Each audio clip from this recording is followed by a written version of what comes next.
Amis internautes, salam alaikum. Veuillez vous abonner sur votre chaîne Dakar Plus et n'oubliez pas d'activer la cloche de notification. Vous aurez des informations en temps réel ici au Sénégal et à l'extérieur.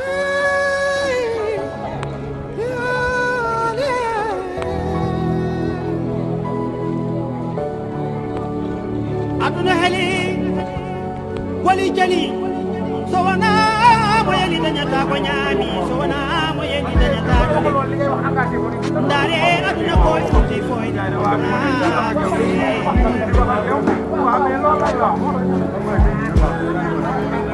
jako hewi e dow galla bande en dakkoni ndare duna futi fini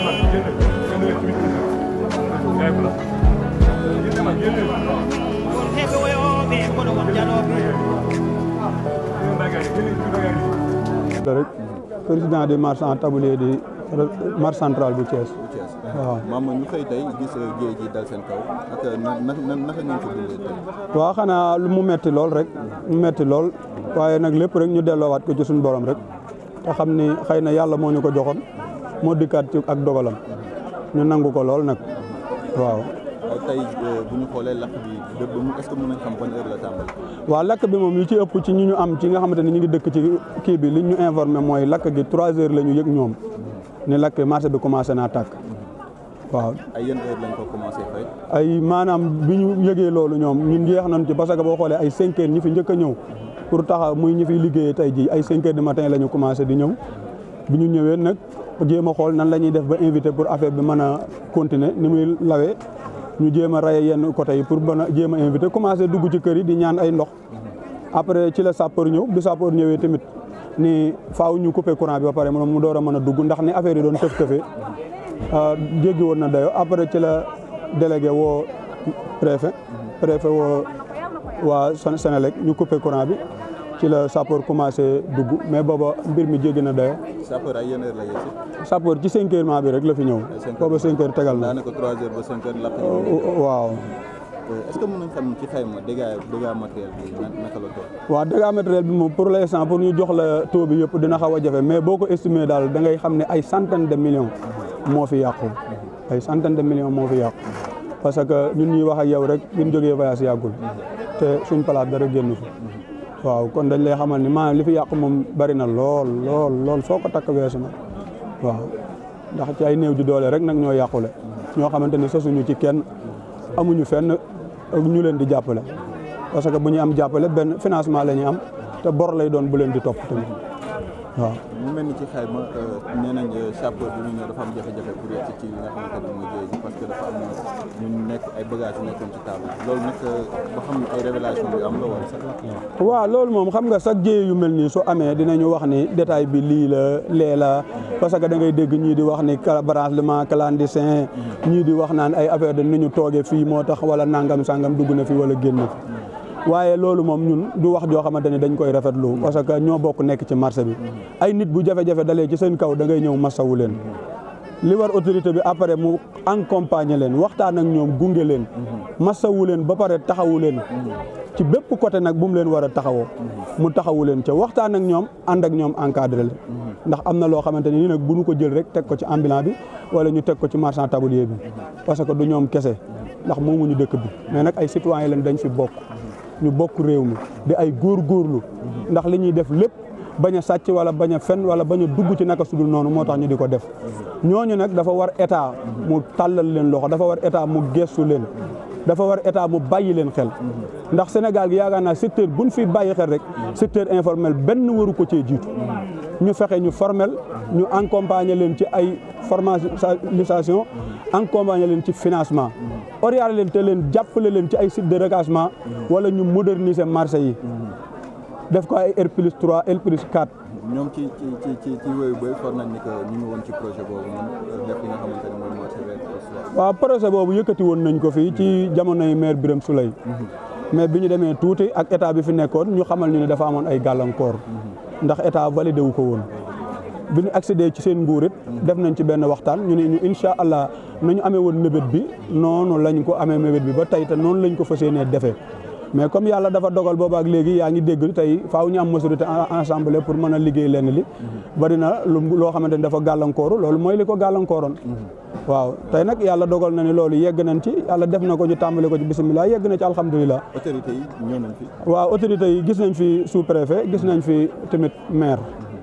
bu zone nord waaw ñooñu daal laa fi gisagul comme ay autorité ci ñoo xamante ni yëg si nañ ci ñun masawuñu waxtaan ak ñun ci li nga xamante ne nii tey jii moo waral ngeen teew fi muy lii dal ci suñu kaw di tiis woo xamante ne nii bi ñu yeewoo ñun ñëpp yeewuwaale ko kenn ku ne am nga naqaru xol waaw mais nag dañuy delloowaat lépp ci loxoy yàlla rek. ban appel ngay lancé. waaw appel bi ñuy lancé xanaa di woo président de la république rek mu bàyyi ñu xel waaw te bu ñu sañoon nag li ñu bëgg yéene ko mooy mu yëg si fii ak tànkam te bañ a yónnee. PM tamit ñu ngi koy sàkk moom it bu ñu sañoon moom ñu yëg si fii moom it xool ak bëtam gis diglu population bi fi nekk lan lañ fi ñàkk comme matériel liñ fi ñàkk ci somme d'argent ni mu fu mu toll ñu xool bépp taxawaay bu nu mën a def ci jàppale leen ñu def ko ndax loolu la ñuy sàkku ci suñuy autorité bu ñu amee jafe-jafe bànneex gisante ak ñoom bu ñu amee naqar gisante ak ñoom bu ñu sañoon daal état du yónnee day ñëwal boppam gis li fi xew ndax li fi yàqu bari na de ay centaine de cantines moo fi lakk ay centaine de table la fi lakk te table lu mu ndaw ndaw somme yu bëree ci nekk ndax table lu mu ndaw ndaw rek këru famille la yor budul fii ci biir dëkk bi di ci région bi foo ci génnee table boo ci gis lu mu ndaw ndaw rek kër la yor di ci joxe dépense kon daal ñu ngi leen di woowaat ci loolu te di leen wax ni metti na mais nag lu ñu mën a taxaw ci lii jàppale population bi ñu def ko ndax ñu ñëpp xam nañ fi réew mi tolloon ak jafe-jafe yi ñu ci doon dund loolu daal lañ leen doon lancer appel ñu xam ni askan wi daal sonn nañu rawatina tey jii li nga xamante ni dal na ci seen kaw. waaw. Papa nuyu nañ la ñu bàyyi la nga nuyu ak mbokk internet. waaw salaamaaleykum wa rahmatulah man la Thierno Cissé délégué gendarmerie centrale bu Kees ñu ngi leen di fay nuyoo dañu xëy tey rek. yàlla mi dara teewul aussi dogal bi dal suñu kaw maa ngi fi arrivé à 5h30 laa fi yegg si ci marché bi fekk côté bale commencé flamme ci automatiquement ci la ñu wooy sapeur oto mu ñëw bi mu ñëwee aussi boobu courant bi aussi di mu doon raisonné mënuñu dugg ci biir après ñu wax moo yëkkati sa moto woo préfet pour mu woo Sénélec mu teel a ñëw mën ñu couper courant bi mu waxee préfet wax ko li fi xew aussi automatiquement dafa dal ci woo Sénélec coupé courant bi effectivement dañu waa sapeur commencé dugg ci biir mais mënuñu am accès boo xam ne mën nañu yegg ci lakk-lakk bi ndax lan ñàkk yoon yu ñuy jaar loolu gën a aggraver affaire bi ñuy démerder di dem ba vraiment situation bi dem ba xaw la jéggi dayoo ñu alerté Tivaouane ñëw aussi ñu vraiment ñu jàpp ci mais li ko gën a aggraver nekk yi ñàkk yoon ci la bokk parce que ak mbuusu imperméable yi nga xam ne ci kaw flamme bu la laaree day gën a aggravé wu loolu yëpp bokk na ci ko li ko gën a tax mu am ampleur bi metti na nekk trop fu metti yegg rek yegg na fa mais li ci ëpp solo mooy marché bi yoon moo fi amul yoon boo xam ne nit ki buñ fa tegee taabul ñi teg fii lu ne kenn mënut am accès booy jaaree moo tax mbir mi yegg fii mais bu doon dool fu fi yegg alerte nañu autorité yi lu jiitu tey sax alerte nañu leen lu mel nii waxoon nañ leen ko yàgg nekk nit ñi aussi dañu xaw a neex a waxal naqaree waxal parce que intérêt général nañ ko jiital lu ñëpp bokk nañ ko bàyyi su ko defee ku ñëw dugg génn leneen lu fi xew aussi ñu mën a dugg intervenir lu mu gën a gaawee parce que vraiment situation li mu yegg li ko indi nii yëpp ñàkk yoon yu ñu gën a jaar mais bu amoon yoon du fi yegg.